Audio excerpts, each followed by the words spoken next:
the song that killed disco.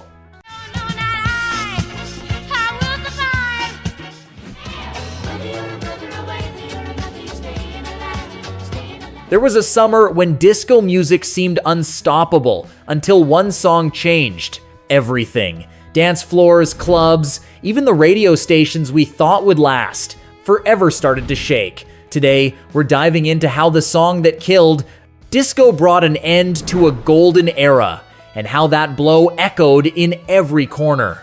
Where we once danced without a care for tomorrow. Stick around, because what you're about to hear is the echo of a moment that changed the world forever. In the late 1970s, disco wasn't just a music genre, it was a cultural juggernaut that ruled every corner of music, parties, and even fashion. Every dance floor felt like its own universe, lit up by spinning mirror balls and colorful lights that reflected dreams, hopes, and little doses of fantasy. Nights felt endless, and nightclubs turned into temples where the music called the shots for every move your body made. There was a sense in the air that we were living through something historic, and those of us dancing felt like we were part of something bigger than ourselves. To get why disco was so addictive, we need to break down its structure. It was built on a steady 4/4 beat, repetitive and constant, paired with a regular percussion bass and standout bass lines that hypnotized club-goers. Layered on, atop were string arrangements, horns, trumpets, electric pianos, and synthesizers, creating dense, shimmering textures that filled the dance floor. Even the rhythm guitar played a starring role, laying down pulses that made your feet move without thinking. Latin rhythms like merengue, rumba, or samba added an exotic, festive flair, while Europe brought innovations with synthesized sounds and lavish productions, like those from Giorgio Moroder and the famous Munich sound, which helped launch disco onto the global stage. The stars of that era, who made the most of these new sounds, became almost mythical figures. You probably remember Donna Summer, with her powerful, sultry voice that made every note feel like a small miracle. Her ability to pour emotion into every word turned her songs into anthems that crossed borders. The Bee Gees, on the other hand, reinvented family harmonies and falsetto like no one before, and their music wasn't just in clubs, it was in movies, commercials, and the everyday lives of millions.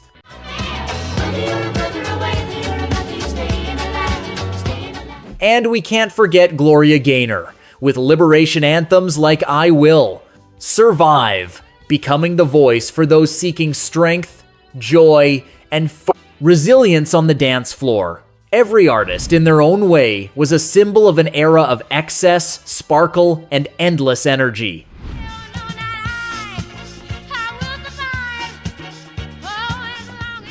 Before we go on, we'd love to get to know you better. Where are you watching from? Drop it in the comments. Let's keep going. And yet, while we look back on that era as a burst of joy and glamour, for many, musicians, critics, and even us regulars hitting the dance floor every weekend, something started to feel off.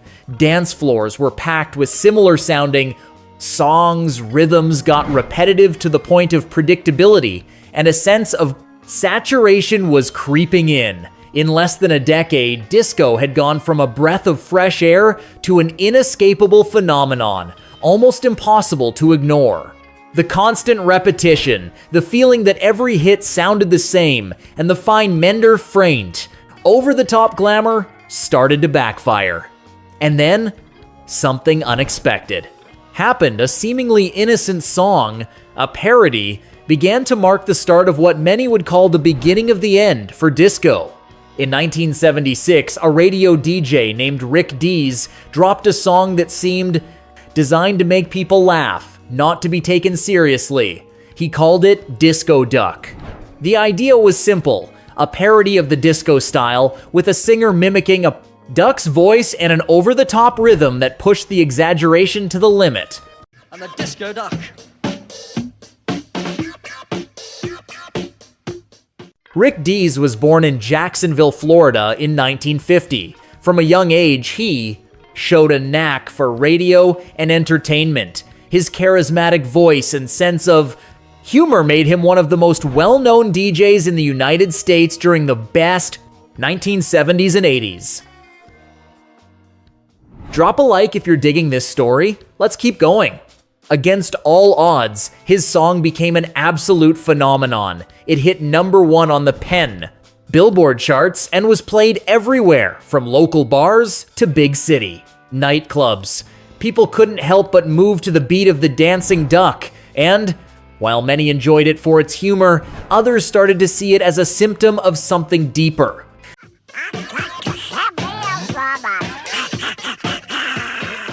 Because Disco Duck wasn't just funny, it was the first big example of how disco, a genre that had been synonymous with sophistication and modernity, could be mocked. What was once seen as sleek and cutting edge, suddenly felt cartoonish. For musicians and End and Tolly, DJs who'd worked hard to perfect disco's polished sound, this was a harsh and unexpected blow.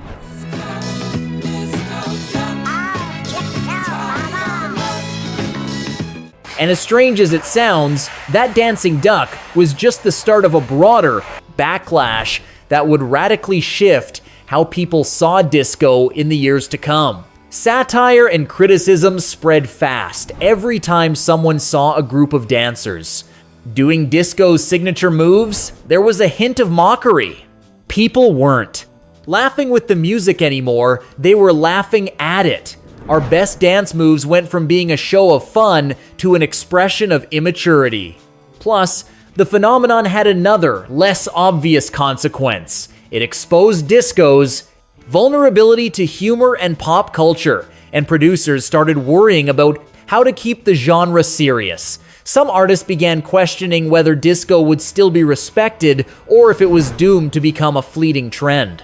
Radio stations didn't help either. At first, the constant play of disco hits seemed like a blessing. Everyone wanted to hear the latest from the Bee Gees, KC, and the Sunshine Band, or Chic. But the endless repetition got overwhelming. The audience, once thrilled, started feeling like they were hearing the same drum beat and arrangements over and over. Some artists tried to reinvent disco to stay credible. Chic, for instance, dropped Good Times, a track that blended disco's elegance with bass lines leaning towards sophisticated funk.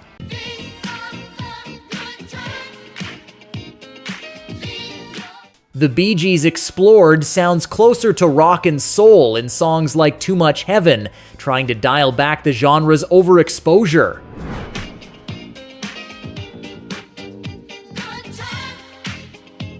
Donna Summer experimented with more electronic rhythms and collaborations outside traditional disco, like in I Feel Love, which brought in synthesizers and futuristic textures, foreshadowing the dance music of the 1980s.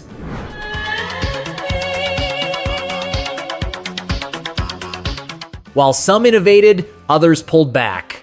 KC and the Sunshine Band, who'd ruled the charts with That's the Way I Like It, started scaling back their disco output, worried about being trapped in a style that was already being ridiculed. Every attempt to adapt, every subtle rhythm shift reflected the genre's struggle to stay relevant, with an audience starting to crave freshness and originality. What other disco song do you remember? Drop it in the comments. By this point, even the most loyal fans started noticing the mockery seeping into the culture. Choreographies that were once admired now got laughs, sequined outfits, and platform shoes started to look over the top, and the music that used to spark joy was met with a bit of skepticism. Disco, which seemed eternal, was starting to be questioned. But the final blow came on July 12th, 1979, in a fateful night in Chicago, an event that would go down in history as one of the most iconic moments in the cultural fight against disco, the infamous Disco Demolition Night, led by radio host Steve Dahl, who invited his followers to an event that promised to be both a protest and a spectacle. The setting was Comiskey Park during a scheduled baseball game that quickly took a Backseat to the real attraction, the mass destruction of disco vinyl records. The idea was simple but powerful. Fans could bring disco vinyls from any artist to toss into a huge crate set up in the middle of the field, which would be blown up in front of the crowd. What started as a media stunt to draw a crowd and make a splash soon spiraled into absolute chaos. More than 50,000 people showed up that night, many armed with records they threw, with enthusiasm and symbolic rage. When the crate exploded, the stadium became uncontrollable. The crowd stormed the field, riots broke out, objects were smashed, and arrests were made. What was meant to be a fun media stunt turned into a chaotic event that mirrored the anger and frustration of part of the public toward a genre they felt had oversaturated pop culture. The stadium became a mess. Organizers, unable to control the crowd, canceled the Forceau baseball game and shut down the venue temporarily. The numbers are staggering. Over 50,000 people there, hundreds of records destroyed, a field turned to ruins, and a media symbol that violently captured the frustration and exhaustion some felt with disco. The impact was immediate and massive. The press ran with the story, and Disco Demolition Night became a symbol of rejecting disco, marking the end of a golden era that had dominated clubs, radio, and TV for years. Artists and DJs who'd spent years perfecting disco's shine and sophistication felt a bittersweet sting. On one hand, millions were still dancing to iconic tracks. On the other, the genre they'd championed was being symbolically torn apart before their eyes. The mirror ball, once lighting up every dance floor with dazzling reflections, seemed to lose its glow in the face of that July night's collective fury. Subscribe to the channel if you want us to share more incredible music stories. Many declared the genre dead, but that wasn't the last we'd hear of that signature. Rhythm. Though the word disco seemed done after 1979, its bizarre essence never faded. What defined the music of the 1970s, the infectious rhythm, deep bass lines, string and synthesizer arrangements, the power to make crowds dance lived on, adapting to new forms and audiences. By the 1980s, dance pop and funky soul picked up disco's legacy. Madonna became a perfect example. Singles like Dress You Up were a modern take on the disco dance floor, with memorable choreography and bold outfits that kept the style's spirit alive.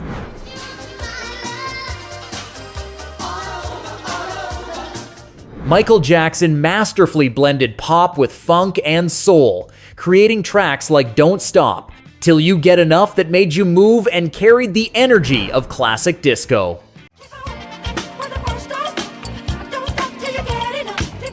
And Prince, with his endless creativity, fused genres and kept the spirit of 1970s clubs alive in his performances, videos, and productions.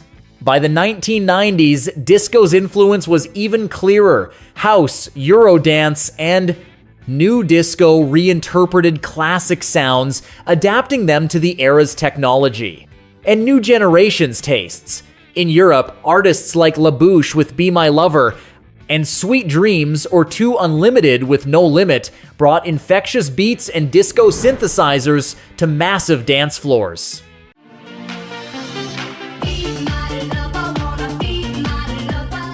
In the United States, CeCe Peniston with Finally and Black Box with Everybody Everybody revived the energy of deep bass lines and string arrangements that made disco famous, but with a modern house and dance pop spin.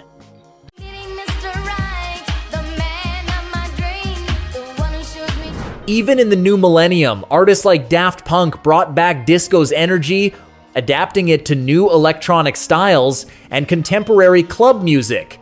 Though no one called these songs disco outright, the essence was there. Deep bass, irresistible rhythms, string and synthesizer arrangements that begged you to move. Disco then never really died. It changed names, blended with other genres, and adapted to new tech. But it always found a place on the charts, in nightclubs, and in our collective memory. Every song that calls back to Donna Summer, the Bee Gees, or Gloria Gaynor is proof that the 1970s weren't just a sitter, a passing moment. They were a musical legacy that lives on in the heart of pop culture. They tried to bury it, mock it, burn it in baseball stadiums, and turn it into a punchline. But disco found a way to adapt and survive, every time staying alive. Or I Will Survive plays were transported, even if just for a moment, back to that dazzling 1970s dance floor, the mirror balls spinning, lights bouncing off the floor, synchronized dance moves, and the thrill of a generation that found joy, liberation, and community in disco. Disco was more than a genre. It was a cultural revolution, a symbol of collective joy, fashion, innovation, and the freedom to dance without limits. Its echoes reached the 1980s, 90s, and beyond, reminding us that when music is genuine, it never dies. And that's the end of this journey. We'll leave you with a video of another great music, a story if you want to keep reliving the nostalgia of those old days. Catch you next time.